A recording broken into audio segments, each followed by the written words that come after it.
What's up, guys? Thanks for tuning in. My name is Gregson and welcome to Shifting Lanes. Today I am in the 2007 Aston Martin V8 Vantage and I thought it would be a good time to give you a full review of this car. We talked about our first driving impressions between Hanson and I in the last video, and I thought it would be a good time before we have another gigantic nor'easter here in New Jersey. I'm filming this on a Tuesday. We're supposed to get a ton of snow on Wednesday. It's pretty cold out, so I can't really rev the car out too much, but let's take a drive this morning on my way to work, and I will give you the full rundown as to what this car is like, how it's like to drive, because I've been daily driving it for the last 2 weeks, and it's pretty epic. So let's take a drive to work, join me, and let's talk about what this car is really all about.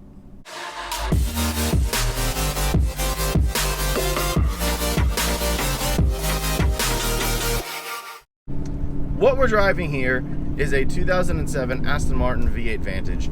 It is famous the world over. If you're into YouTube, you should know exactly what this car is. This was the car formerly owned by two huge YouTubers, Doug DeMuro and Tavarish. Tavarish I am close personal friends with. He's an awesome dude.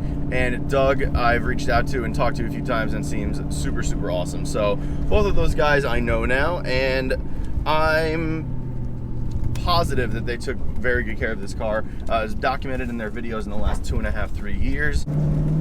Ooh, braking traction, not good. It is just over 30 degrees outside today, so I'll be taking it a little slower than usual. The first thing we have to talk about is this sound.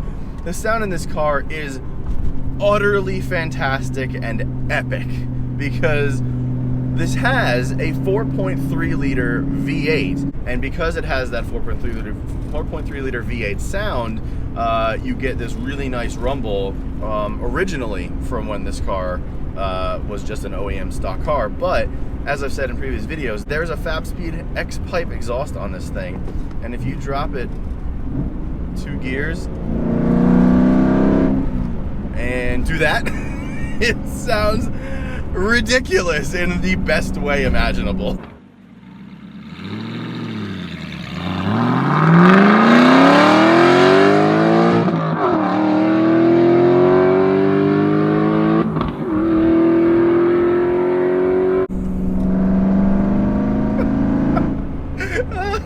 Oh God, you'll never get tired of that. You really want to just rev the nuts off of this thing constantly. It's one of those cars that you want to drive hard all the time, but you don't have to, and I'll get to that a little bit later. So the sound is one thing in this car.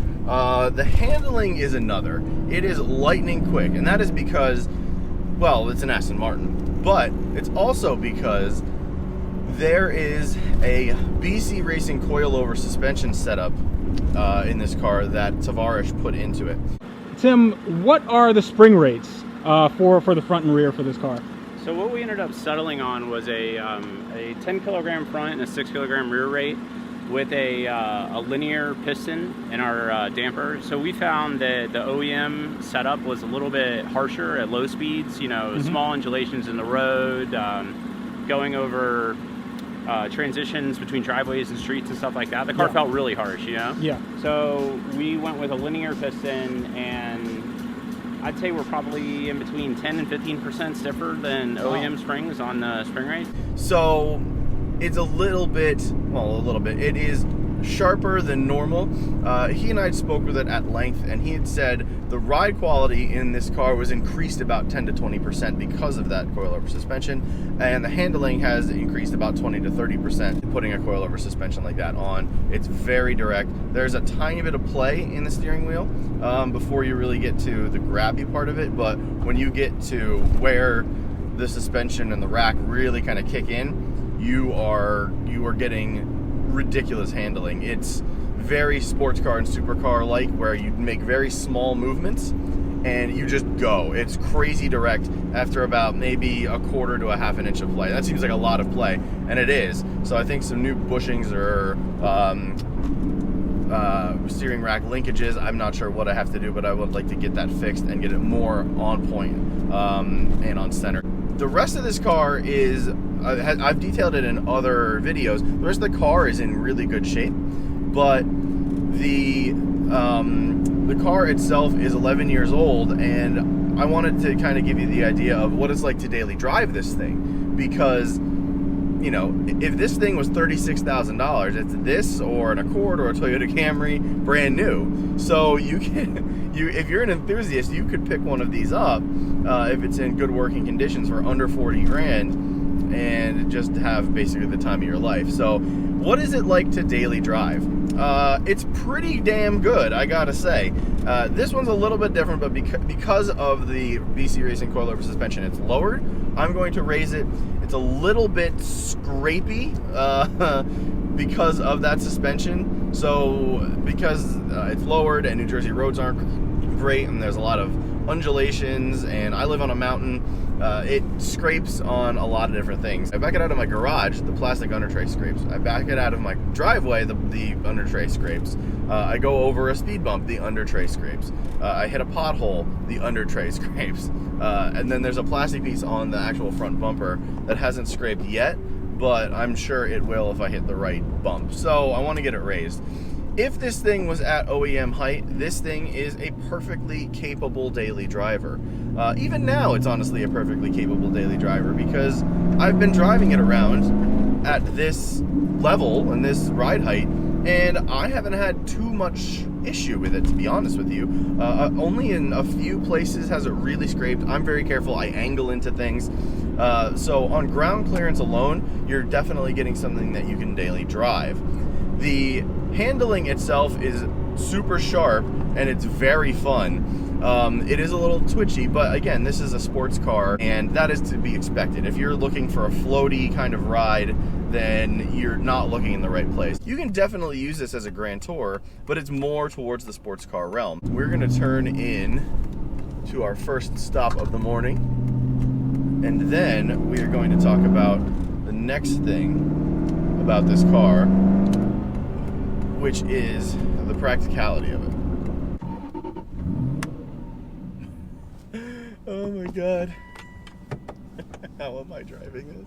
So this is gonna be a weird cut because I forgot to mention at the beginning of the video, but if you want a Shifting Lanes hoodie or Shifting Lanes t-shirt, I'm doubling up on the Shifting Lanes branding goodness today, then head to the link in the description below to our Teespring account and you can pick up one hoodie or t-shirt, and that would really help us out. All of those proceeds go back to us and our builds. So anything that you buy, we use that money to basically save for Volvo fixes, M3 fixes, and now this.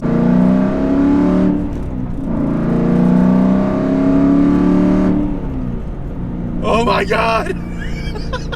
What a freaking sound! Oh my God! I've been driving this car around so much. That's still an honest reaction to how this thing sounds. I've driven the Mustang GT350. You can check out that. You can check out that video on our channel. I've driven the F-Type R. I think this sounds better than those just because of this exhaust and the way this engine is kind of set up. Back to daily driving. Let's talk about this. The practicality of this car isn't great. You basically get 2 seats, a shelf right behind you, and a boot that basically has not a ton of room. You can definitely use this as a grocery getter. You can definitely use this as a trip to Home Depot for not large objects. You know, if you're just getting like a bunch of fittings and screws and pipes and stuff, you can definitely fit those back there for minor things. But it's not enormous. I think you probably can fit 4 or 5 cases of beer back there, which is a decent amount of beer, but it's not what I would say practical. The reliability of this car, from what I've read, is fairly good. So building on that kind of practicality aspect of it, this car with that AJ derived engine, which has been around for a long time, is very reliable. It's not an engine that typically breaks down or has a ton of flaws with it. With this car specifically, Doug DeMuro fixed a timing issue, and that was done around the 40 to 45,000 mile mark. Outside of that, according to the rest of the history of this car, it has been a total champ. as far as reliability is concerned. There weren't a ton of other things, and Doug mentioned this in his videos when he did this car. If you drive cars, they won't break down as much. If you leave a car sitting on a lot or in your garage for months and months at a time and don't drive it, you're gonna have issues with seals breaking. You're gonna have issues with pipes possibly coming loose, with tubing possibly coming loose. It's one of those things where you need to drive your car to keep it lubricated, to keep it almost fresh a little bit in a way. Even though you're aging the car, you still need that to keep the car kind of on its toes. And think of it as a living being. If you're a human and you're sitting on a couch all day, your joints are going to degrade over time a lot quicker. But if you move around and you exercise and you kind of go out and do things, even if it's just small things like walking or going to the park and taking a stroll as opposed to just sitting on the couch all day, you're going to have a better overall health quality. And the same goes with cars. So the ride comfort in this car is pretty good. There are a couple of wobbles, and this is something I didn't mention in the Everything That's Wrong video, but between 2,500 and 2,800 RPM, the car has a bit of a rumble to it, and I asked Tavares about it. He said it's a perfectly normal thing that happens with the car. It's just because the engine is so beefy, and it happens because the transmission and the exhaust are in very close proximity, and it's just it shakes a lot. The car shakes a ton in those rev ranges. So it's the ride quality in that respect, as far as vibrations are concerned, is not great. There's a ton of vibrations in this car. You may have been hearing in the video the license plate, and there's something rattling up here in the gauge cluster and the gauge cluster hood. So there's a lot of rattles and vibrations and everything, and it's not great. But I'm going over these like hard bumps now, and I'm not really too jarred by it, to be honest with you. Even in the OEM suspension guys, I don't think you would have a particularly harsh ride. It's definitely going to be a lot harsher than the F-Type R, but you're not really gonna have it's not a spine-shattering experience that you might get in some other sports cars. Yeah, the clutch isn't too heavy. It's easy for going around town. Like I said, I've been daily driving this thing, and it's just a joy to drive around town, cruising, or anything like that. And I guess the question that I wanted to answer is, can you daily drive this thing? Is this thing a daily drivable machine? And the answer to that is very much yes. Is this thing a track weapon? I don't think so. I think this is a great sports car. I think this is one of the most timeless looks of a sports car you can humanly get. I think that this car is money well spent, especially if you're looking for that kind of more raw experience in a sports car as opposed to the more GT, the 911, the F-Type R, more GT. This is a more sports car focused and a little bit more raw car than those. So I think if you're looking for that experience, this is the car to get. If you're looking for power, this is not the car to get. This has 380 horsepower from the factory, whereas the F-Type R, the base F-Type is at 340 horsepower, and that's in a V6. This is a V8, and I know that the cars are pretty different in age, but it's a car, if you're buying a later model of this, that you would have to kind of consider, because they're in the same price bracket. This car, when it was new, was 125 grand.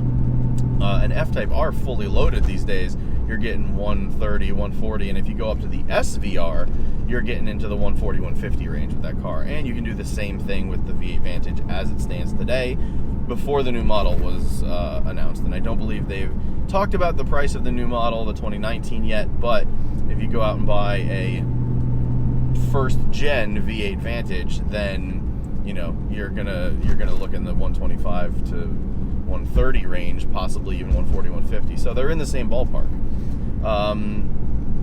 Again, F-Type R is a better daily. This is more of a raw sports car.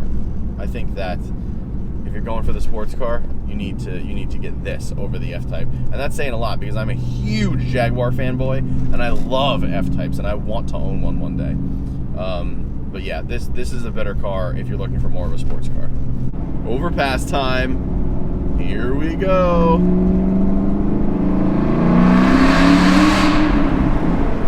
Oh my God. Wow. Whew. That is ridiculous. Okay, so that's gonna pretty much do it for this video. I think I've covered basically all I wanted to as far as how this thing daily drives. The practicality is not great. It's definitely a sports car. You're gonna have a slightly harsher ride quality. Just summing it all up, the car it's definitely a sports car, but it is daily drivable. And this kind of first full drive and review, I love this car. I think it's amazing. If you're looking for a sports car right now and you have $30,000 to $50,000 on you, if you don't look at one of these, you're doing yourself a huge disservice. I think that this car is slotted right up there. I think you need to take a look at this thing if you have that money and you're looking to spend that money on a sports car, because it's incredible and it's totally worth it. So with that said, thank you so much for watching this. Next time we are going to be doing a little bit of work to this car. We're going to be raising the suspension with our friends over at Blue Sky Performance. Then we have some more Volvo content coming for you. Thank you so much for watching. I'm pulling into the parking lot right now. Again, if you want a hoodie or t-shirt, go buy it. Check out the description below. If you like the video, give it a thumbs up. If you want to subscribe, please do. That really helps us out, and it helps us continue to make videos like this for you and other videos. We also are going to have a lot of cool things coming in the next few weeks and months, so bear with us if we only get maybe one video out a week. We're still going to try for our 2 videos a week. That's what our goal is for all of 2018, this week being kind of the exception. So thank you so much for watching, and yeah, that's it. I will catch you next time. See ya.